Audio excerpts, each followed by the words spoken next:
we on? Yay. Welcome back.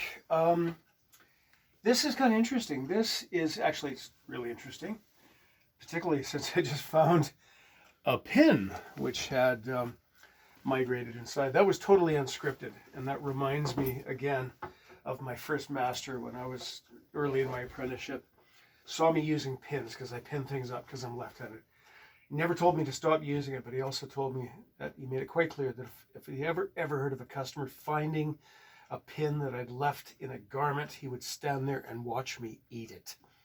And he's been dead, got to be close to 50 years, and he still gives me nightmares about that. Just that dry Highland voice, oh, show me the hand that did this. But here's the hand that did this. 2007, I made a couple of kilts for a fellow with tartan that he had provided in his family tartan.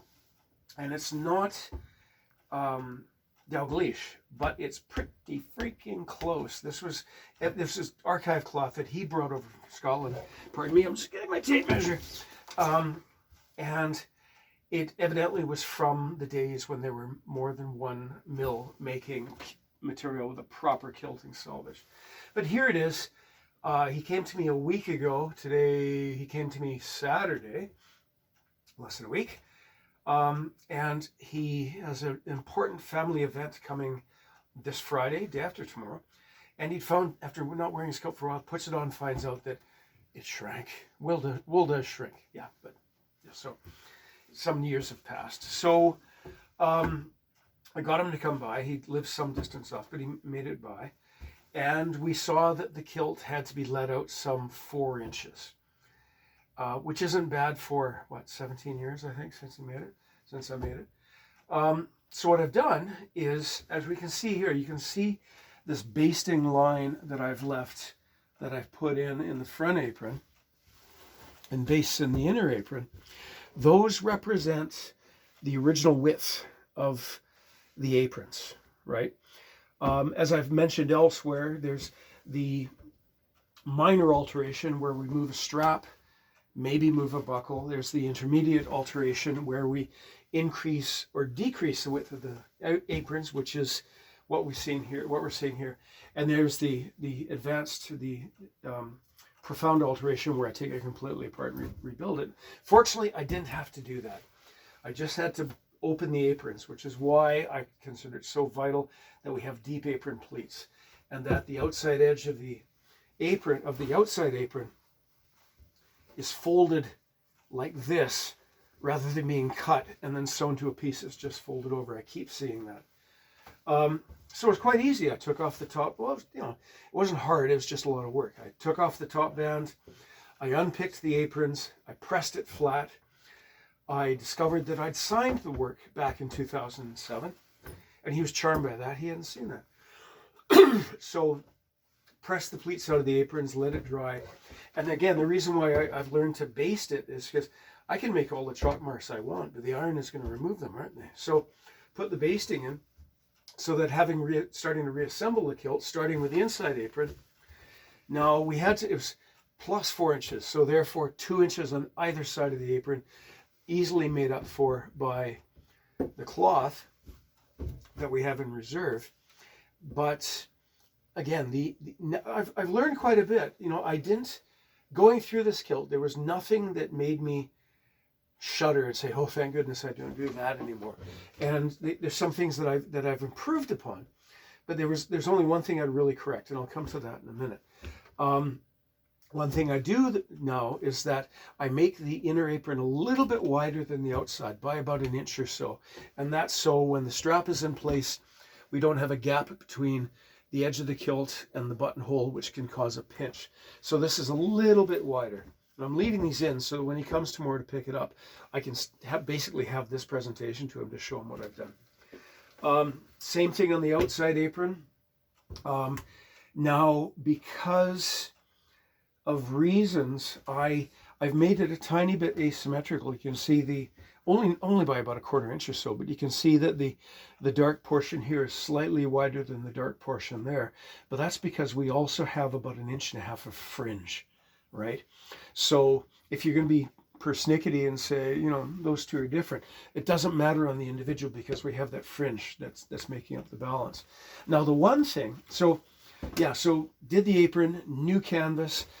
You can't see it, but I've signed the canvas, the new piece of canvas, and I've recorded the original date of manufacture when I made it, and also the date of when I've altered it.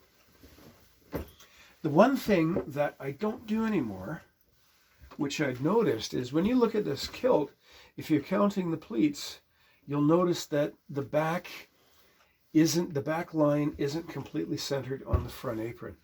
And the reason for that is that apparently as late as 2007, I was still pleating a kilt to the set in the old way. And when I say the old way, we're talking back around the few years before World War I, let's say between 1895 and about 1914, 1915, when pleating the kilt to the set was a brand new idea that not everybody knew about. And the reason why I make that assertion is I have a number of tailoring magazines from that period, and a couple of them are from the Highlands, or from Scotland at least, and they are evidently from other issues. They are their target market are people who are, at least in part kilt makers. But in these magazines, they're explaining pleating to the set as though it's a brand new thing, as though it's a new concept. And one of the things that we see from that early time is that they would lay out the front apron, and then they would start pleating from whatever detail of tartan was on the left hip side of the front apron. So on this, there's the original edge of the front apron. There's this detail. Now our first pleat is the next detail in pleating to the set. Instead of nowadays, we start at the middle and we plan outwards, or at least I do, so that the front and the back are symmetric. In this case, we have asymmetricity because the first pleat on this side is white line, last pleat on this side is red line. Because again, at the way that my master had been taught, the way that he taught me was you lay out the apron and you start pleating from there. It's not really something I can correct because of course we've filled out the back. Because this is extremely time sensitive, it's after 8 at night. I've been working since 3 on this thing. It's done. He's gonna come tomorrow. I've left the fitting of the inside strap so we can get it perfectly. I've also haven't pressed the outside edge of the two aprons because I want to hang it off of them. I want to see what gravity is going to tell me to do with how this hangs. Is it going to be, am I going to see more red, or is gravity going to allow me to sort of choke it as a bit? So while he's wearing it, I'm going to use gravity to help me determine exactly what the right way, the proper way, the natural way, that frankly, even if I ignore that, gravity is going to fight to make it happen. I'm going to use gravity to show how this should be, baste it, press, and then you can go out the door with it. So there we go. It's interesting. It's heartwarming. There's a feeling of nostalgia when an old piece of work of mine and a customer from years and years ago still values my opinion, tracks me down, and says, "Can you get this done on time?" And of course I will. But in bespoke, we're always done on time. If it's absolutely humanly possible, we work to the deadline. So there we are. I'm quite pleased with this. I've upgraded it somewhat, shall we say. If we have leisure in the future, it may be possible for me to not rob a pleat.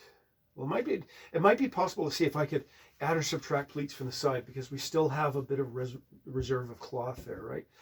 So I didn't have time to sit down and plan it out because we had to have this done, had it done quickly. I've met the deadline. It'll be interesting to see if we can, because even if we add one pleat on this side, it still won't be completely completely symmetrical, but at least that center line will be dead centered on its back. There we go. Thanks for joining me.